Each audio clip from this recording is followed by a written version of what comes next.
I never imagined I'd end up in a situation like this. Finding out that my wife, Jane, was having an affair with a man named Chad. 10 years of what I believed was a happy, solid relationship collapsed in an instant just a few months ago. The betrayal cut deep, and the weight of that pain demanded an outlet. It all started when I stumbled across a string of damning Facebook messages. Chad's words left no doubt. My first instinct was to explode, to confront Jane in a storm of rage. But my brother's voice echoed in my mind, reminding me to stay level-headed. He always said that acting with strategy beats losing control. His advice stuck with me. Don't just get mad, make it count. Make sure there are consequences. So instead of reacting on impulse, I took a few days to think it all through, letting my anger simmer into focus. That's when the idea struck me. If I was going to respond, it had to be unforgettable, not just an argument or a break. It had to be something powerful enough to make her feel what I felt. A plan for what I called nuclear revenge started to take shape, one that might help me begin to heal, while also delivering a message Jane would never forget. I reached out to Chad's wife, Sarah, on Facebook. I wasn't sure how she'd react, but to my surprise, she was incredibly calm, almost too calm. What truly caught me off guard, though, was that she wasn't just upset, she wanted revenge, too. Real revenge.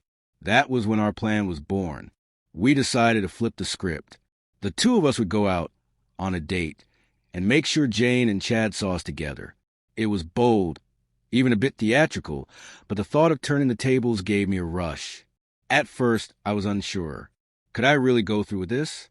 But the more I imagined it, the more I wanted it. Friday night arrived, the same night Jane and Chad had secretly planned to meet. I went along with Jane's story, pretending I believed she was going out with a friend for dinner and a little shopping. Meanwhile, Chad had fed Sarah a classic excuse about hanging out with his buddies for some axe throwing. Neither of them had any idea what was coming.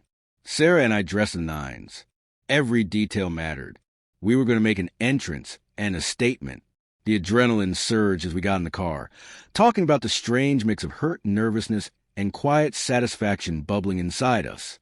There was sadness, too. This wasn't just about revenge. It was about being seen, about reclaiming some small piece of our broken trust.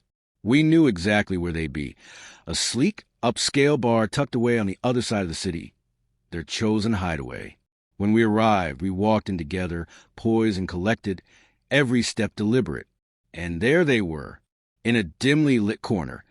Jane and Chad sat comfortably close, laughing, clearly unaware of the storm heading their way. Sarah and I took a table nearby, close enough to be seen but far enough to seem casual.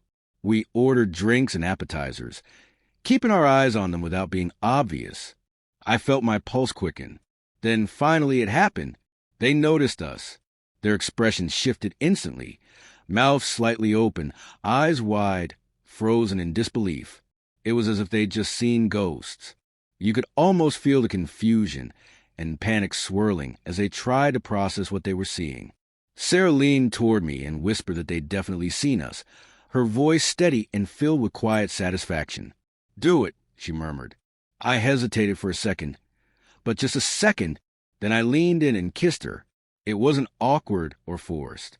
It was long, passionate, and electric, charged with the pain we both carried and the fire of retaliation we'd chosen. As I pulled away, I rubbed my eyes and peeked at my fingers, still hardly believing what we'd done. I watched the chaos erupt at their table, like a storm hitting without warning. The expressions on their faces were a swirling mess of panic, rage, and disbelief. They were cornered, caught in a moment they never imagined they'd have to face. 15 minutes passed as Sarah and I continued to laugh, flirt, and act completely at ease. The contrast must have been infuriating for them. Eventually, Chad couldn't take it anymore. He stood up, clearly rattled, and made his way over to us. His voice was shaky as he tried to act like this was all some wild coincidence. "Hey, what's going on here?" he stammered, eyes flicking between us.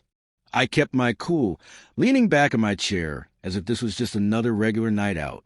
"Chad," I greeted with casual surprise, like I was bumping into an old college buddy. "What are the odds?" "Sarah and I just decided to grab a drink tonight," spur of the moment kind of thing.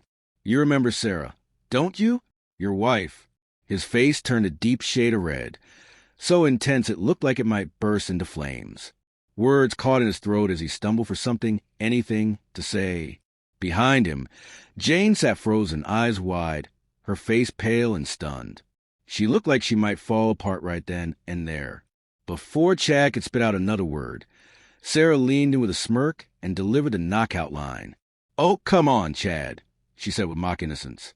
"We're not doing anything wrong. Just two people enjoying a night out. You know, just like you and Jane."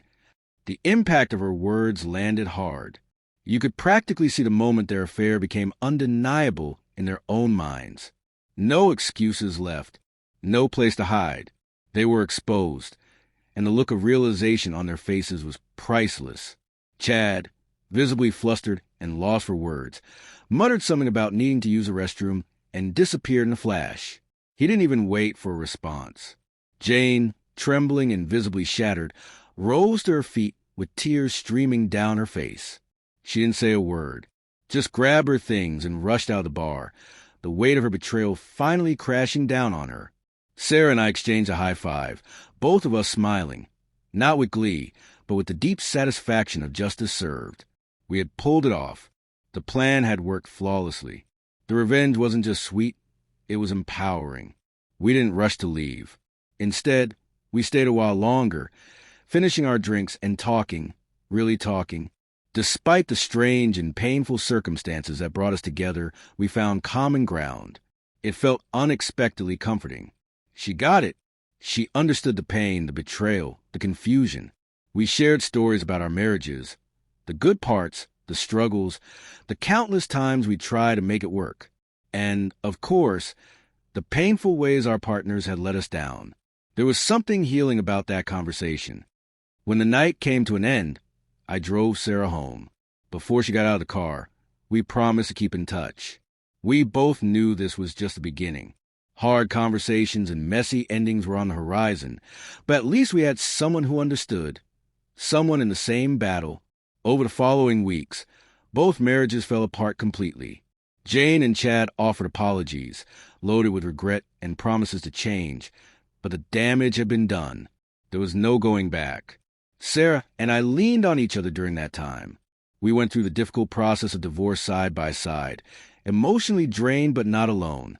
In the end, the revenge wasn't just about payback. It was about reclaiming our voices, finding strength in ourselves, and refusing to be broken by their choices. What started as a plan to get even became something far more meaningful. Sarah and I aren't a couple, but we become close friends. There's no telling what the future holds, but the bond we built out of shared pain has been real and incredibly valuable. Through the wreckage of betrayal, we found clarity, closure, and connection. So, that's my story. The full journey of how I got back at my cheating wife and her secret lover. Executed flawlessly with no regrets. What do you think? Would you have handled it the same way? Or done something different?